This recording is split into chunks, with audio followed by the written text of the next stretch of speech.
Today, we will be assessing flexibility using 4 different flexibility assessments. Prior to beginning a test, a 5-minute aerobic warm-up should be performed. Once the aerobic warm-up has been completed, you may proceed to the first test. The Canadian Trunk Forward Flexion Test. The test will assess hamstring and lower back flexibility. The shoes must be removed and the feet should be placed flat against the box. You will reach forward as far as possible while exhaling, keeping the hands together, not allowing one to go over the other, and hold this position for 2 seconds. The box will be measured in centimeters, and that is what will be used to classify the flexibility. This is the box that categorizes based on age and gender. In my case, I reached 27 centimeters, giving me a classification of fair. The next assessment is the YMCA Sit and Reach test. The shoes will also need to be removed. A yardstick is needed on the floor with a piece of tape placed on the 15-inch mark. The feet will be spread apart about 10 to 12 inches and be placed on the edges of the tape. You will reach forward as far as possible while exhaling, keeping both hands together. Hold this position for 2 seconds.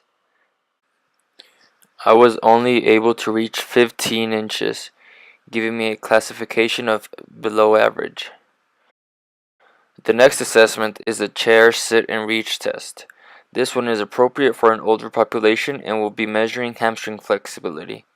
You will be sitting on a chair that is approximately 17 inches in height, keeping one leg flat on the ground, the head in normal alignment, and extend one leg while keeping the ankle dorsiflexed.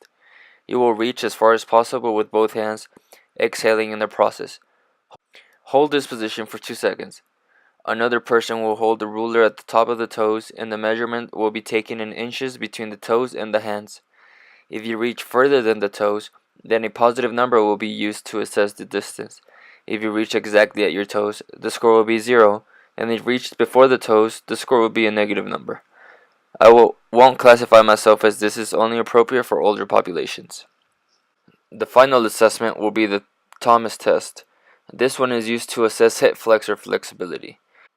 You will lie supine, facing up on the floor, both legs straight and one knee is raised back towards the chest while keeping the other leg straight, flat on the floor. Now, flexibility is measured by noting the distance between the knee and the floor. If the individual started with very little distance between the knee and the floor, while the other knee came up and it stayed the same, then the hip flexor is considered flexible. If the leg that is on the floor came up significantly off the ground, then the hip flexor is not considered flexible. All these assessments should be repeated twice and the average of both should be taken.